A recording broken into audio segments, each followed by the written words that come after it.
I'm going to tell you the secret recipe of our agency that helps us to deliver results every single time. Literally, if you replicate it and implement it yourself, you'll get agency grade digital marketing project or campaign results, and you don't even have to pay for us. Every successful digital marketing campaign or project will deliver good results only if there is a digital marketing strategy behind it. And I see a lot of business owners getting stuck in silos. So here we are in our Senator Veerana's digital marketing strategy playbook. We literally use this for any digital marketing strategy, small campaign, big campaign. That's the beauty of this playbook. It's applicable to anything.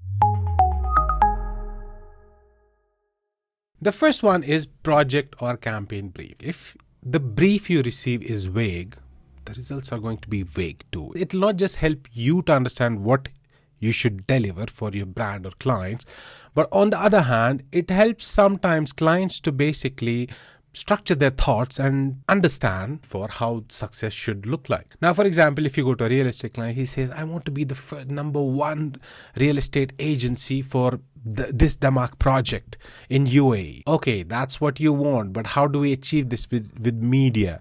Okay, we want to have an impression share of 70% appear on top of the page for any Damak related keywords. That's something tangible. This is something you basically agree with the client and everything falls into place. This leads us to our second section, which is assets audit. You understand their brief. First, just understand, is their website working? Is their website responsive? Do they have a sales team if you want to generate WhatsApp leads? How many leads can their sales team handle in a day? So accordingly, you adjust the budget and all this shebang. Check out their social media pages. What if they want to run a masthead on YouTube, a big branding campaign, but they don't have a YouTube channel yet? They want to run LinkedIn ads.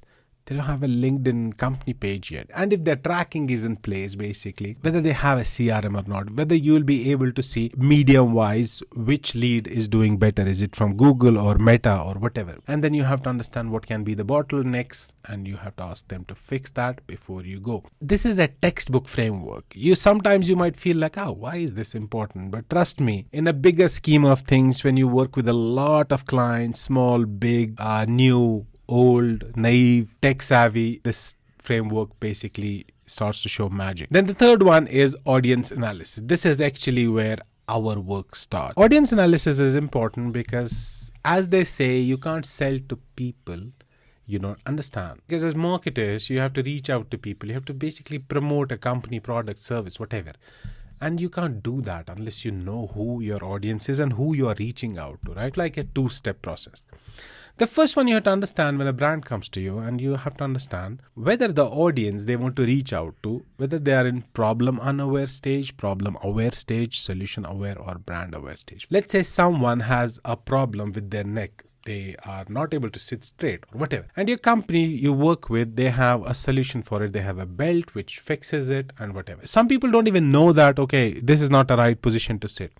So most of your audience, let's say in this case, they're problem unaware. So you have to basically understand which stage they are in, because later in the next stages of the strategy framework, you will understand why this is important, how it will dictate that which channels you'll use, what kind of messaging you'll do. Now, in certain cases, for example, if you're selling home office setups, let's say desk and chair, people know that, okay, they need a desk and chair. So they're problem aware. They know there are companies who sell desk and chair, adjustable, whatever.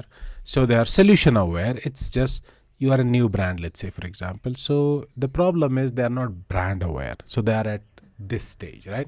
Once you do this, then you have to basically segment it in avatars. Let's say, for example, let's talk about a summer camp. Anyone who is arranging this summer camp for teenagers, they reach out to parents telling them, send your kids to our summer camp. It's going to be amazing. Or you reach out to teenagers. Okay, we have this summer camp. You should join. Because your audience is so diverse and distinct, you have to create avatars. Because parents are different. They use different platforms. They will be interested in different kind of messaging. And the teenagers are very different. So you have to create avatar. In certain cases, you might not have to create avatars, but these are the two steps. First, you have to identify what where they are, and then you have to create avatars. Having a marketing funnel is the primary objective of any strategy, and it's very, very important. So I want to recommend a complete marketing funnel audit checklist, which you can download completely free from the link in the description below. This guide will help you to identify and resolve conversion gaps at each stage of your funnel. It's a comprehensive yet brief checklist which you can use for any digital marketing project to ensure maximizing ROI. And my favorite part about the checklist is that it's divided into sections which are super relevant for the type of project you are running, like awareness focused, consideration focused, or conversion, or even advocacy stage. The checklist doesn't just ensure you don't have any gaps in your strategy, but in turn it gives you ideas like what A/B tests you should plan, what kind of competitor analysis you should do, what KPIs to focus in each stage of your funnel, how to evaluate if you're using the right tools or technology, and a lot more. And this checklist is created by HubSpot Media, who's also sponsoring this video. So click on the link in the description below to get your free copy now. Once you're done with your goal, you understand, you agree upon what the goal is. Then you understand the audience. Okay, now we know who our audience is. Then you go to channel mix, and the three previous steps basically will determine what kind of channels you will use. Because, for example, I'm going to reach out to teenagers. You have Instagram, you have Snapchat, you have TikTok. These are the platforms. For example, if your audience in the previous step was business users, B2B, then your platform is LinkedIn, because you know who your audience is, and accordingly you choose the platform. In the channel mix, what you basically do is, where is the awareness stage? Are people, when it comes to your brand or your client, are people mostly brand unaware? Are they problem unaware, solution unaware, whatever we discussed? And then you look at past data or benchmarks if they have any. Okay, have you run any campaigns? What was the cost per click? What was the CPM? What was the reach and whatever? And then based on this, you choose your platform strength. For example, if you want attention within a particular audience, it's just an example, you need to use Meta. Let's say, for example, if it's intent, if you're working with the dentist, people who need dentist, they basically, most of them, they go to Google and they search for it. So in that case, Google search is your hero channel. The goal is you create a funnel of the audience. Okay, you know what, this is the channel we'll use at awareness stage, consideration stage, and all that. And the outcome of this is a media plan, which is like a financial plan, which is like a table which shows budget allocation each channel, what will be the deliverables. Again, I'll put a link in the description below for where you can see how to create a media plan, or you can buy any of our templates. Probably in 2025, this is one very important step, which is messaging and ad format. This is the audience, this is the channels we're using. So now let's decide on formats and messaging. Creative is the new targeting, and a lot of people say this, but do you know what this means? For example, with Andromeda update in Meta ads, what's happening is, if you just create a campaign targeted broad, let's say on Meta, and your creative contains certain keywords, let's say, for example, buy shoes or join summer camp. Now Meta basically uses this ad copy and what is in your image, video, to understand who the audience is. So your creative is the new targeting. That's what it means. A lot of people are confused with this line. Once you understand your audience, who your audience is, that is basically when you will understand what the creative is going to look like, because some consumers need you to convince them to buy. For example, money back guaranteed, and let's say in case of dentist, it's like 20 years of experience. These kind of things work. People who buy these products like Lababu and all, they have disposable income, they have more money than they need, so they buy these kind of things. All they need is a reason. They see 3 reels, this product is trending, let me check it out, let me buy it. We're promoting a summer camp, and you're targeting basically parents as well as teenagers, and in those two campaigns, you basically,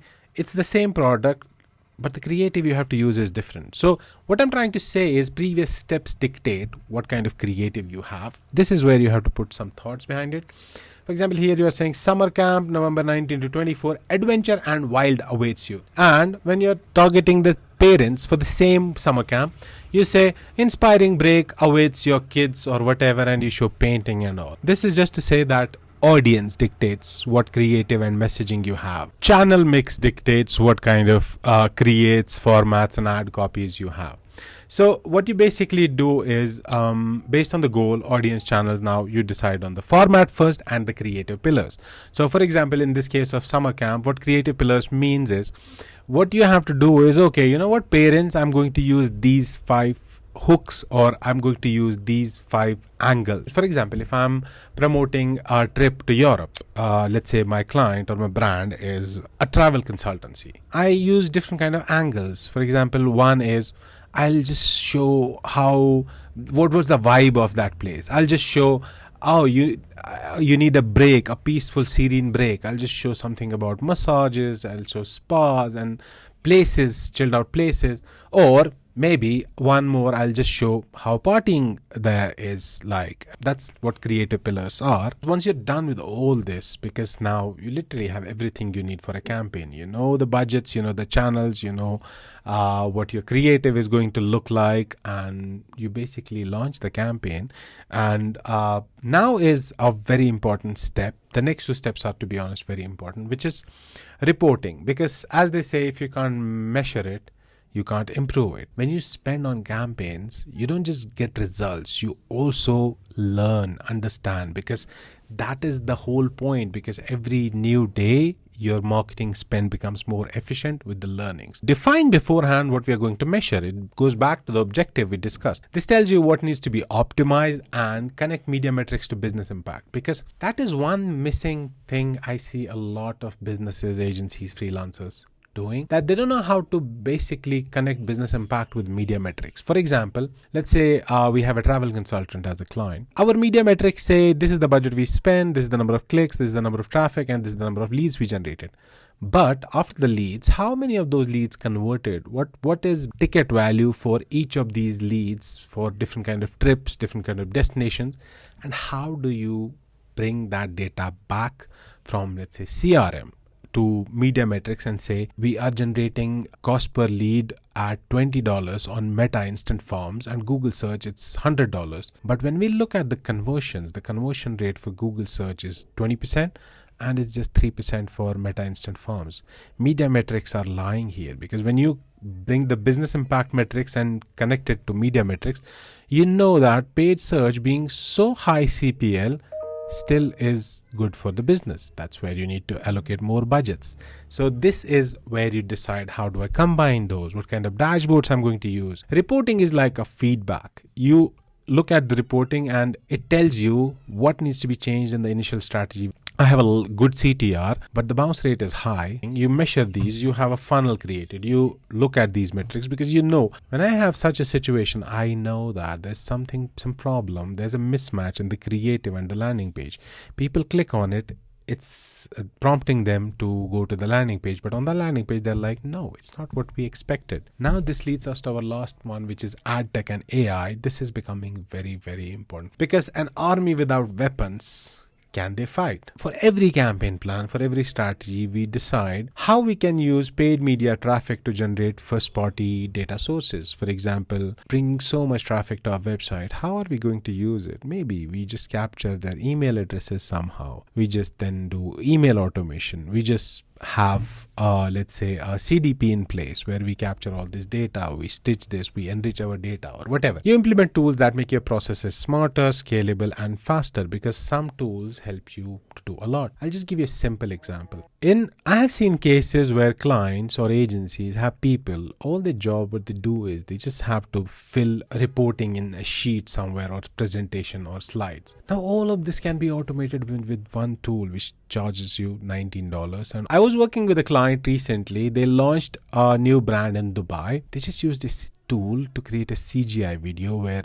the product was hanging from Burj Khalifa and all, and they spend all of their money on media, on YouTube and Meta reach and frequency campaigns, and it created so much impact. There was so many people talking about it, because at that point it was something new. I can run an agency alone with ChatGPT if I want to have 3 or 4 clients, because it made life so easy. And people are still stuck with, oh, what can ChatGPT do?